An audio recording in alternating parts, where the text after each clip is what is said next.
simulatorius toks raketė, kamuoliukas su skylutėm, plastikinis, tinklas ten matosi, aikštelė beveik badmintono dydžio,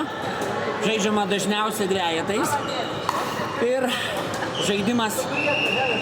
šiaip atsiradęs 1965 metais Amerikoje.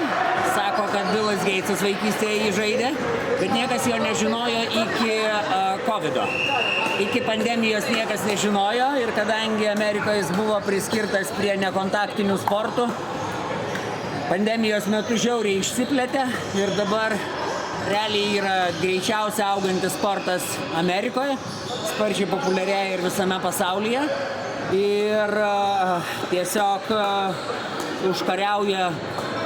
aikštelių krūvas, tiesiog toj pačioj Floridoje, jeigu nuvažiuoji, matai, kad ta prasme